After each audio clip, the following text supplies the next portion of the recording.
citing the resilience of our economy. Therefore, I could say the state of our nation is a strong economy.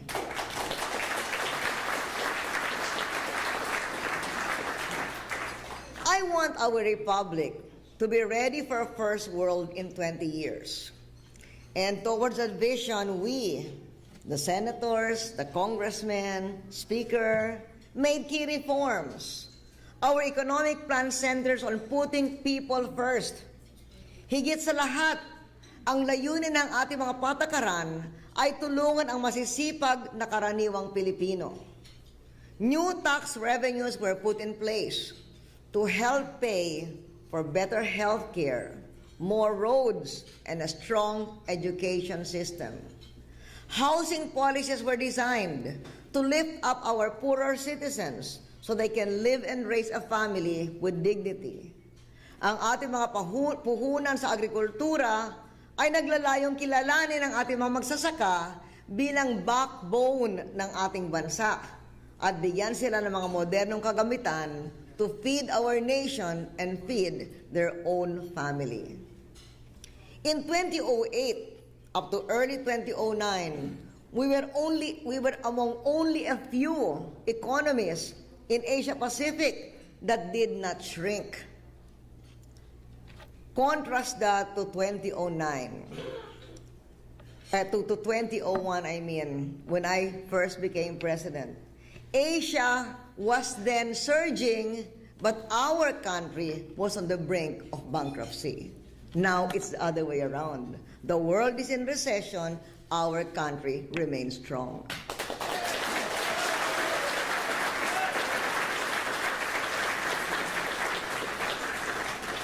Since 2001, our economy posted uninterrupted growth for 33 quarters and more than doubled its size.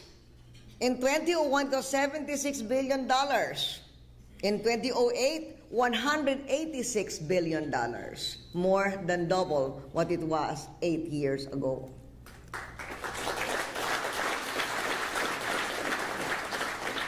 And the average GDP growth during our administration is the highest among all administrations in the last 43 years.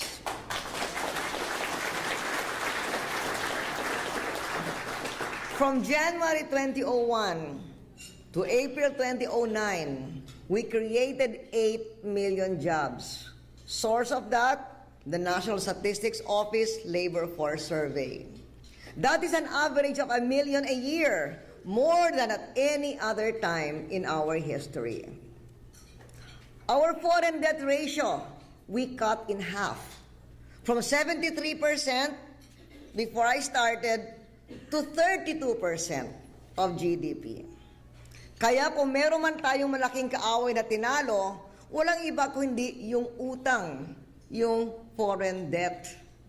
Others conjure the demon of foreign debt, we exorcised foreign debt from our country.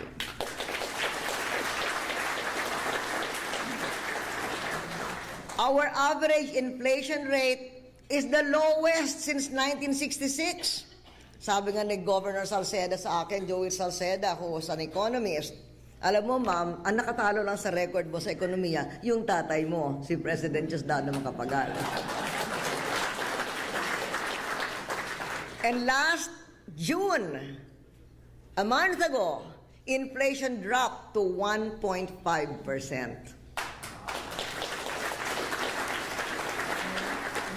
What do all these things mean? They mean that we have a strong economy in a strong fiscal position to withstand global shocks. And we were able to achieve this at the same time that we were building new modern infrastructure and completing unfinished ones. And the economy is more fair to the poor than ever before. Aside from that, we are building a sound base for the next generation. And international experts have taken note that we are safer from natural and man-made disasters. Sa hirap at ginhawa, ang ating bansa ay pinapatatag ninyo ang ating overseas Filipinos. Kaya nagpapasalamat ako sa inyo.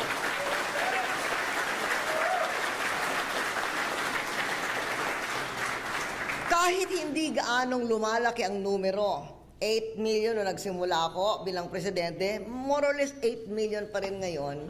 Yung padala ninyong $16 billion ng isang taon ay record. At itong taon, mas mataas pa kaysa sa record na ginawa nung isang taon.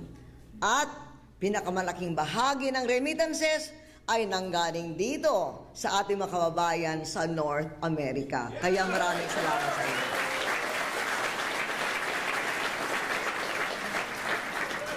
But even as we honor you for your hard work at malasakit ninyo sa inyong bansa, sa ating bansa, we are doing our best to create good-paying jobs at home so that overseas work will just be a career choice and not the only option for a hard-working Filipino. In fact, meron ako mga kaibigan na nasa Los Angeles. A lot of Filipinos in Los Angeles were doing well over the past years in real estate. Pero ngayon, bumagsak ang real estate. Well, they went back home and got into the real estate business, and they're doing better there. So that is what I would want, that every Filipino has an option. You can be in America and be okay, and you can be in the Philippines and be okay. That is our ambition. Salamat. Meantime, as Jackie said, you have the usual critics in the opposition and also in the ideological groups of the left and the right. While we are doing our best to create jobs, they are also doing their best and their worst in trying to bring me down.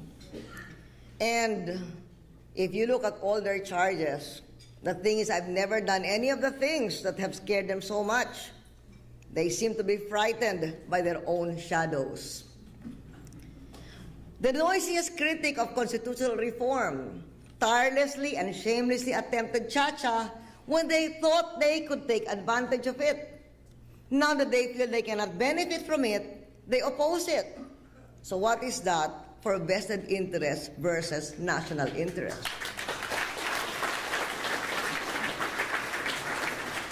I never declared martial law, that they're running scared as if I did.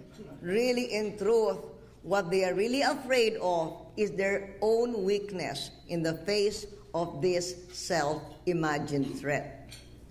And I never expressed a desire to extend myself beyond my term.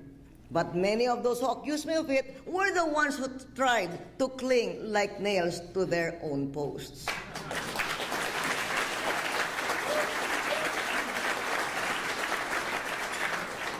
My term does not end until next year. And until then, with your support, I will fight for the ordinary Filipino.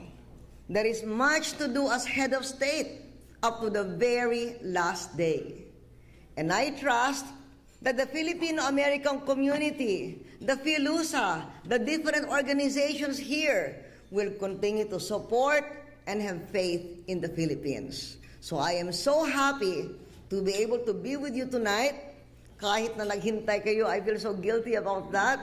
Kahit na nagutom kayo, akala ko kumain na sana kayo bago habang hinihintay ako. But thank you so much for waiting for me. Thank you what you're saying. You support peace and progress in the Philippines. Maraming salamat sa inyong lahat.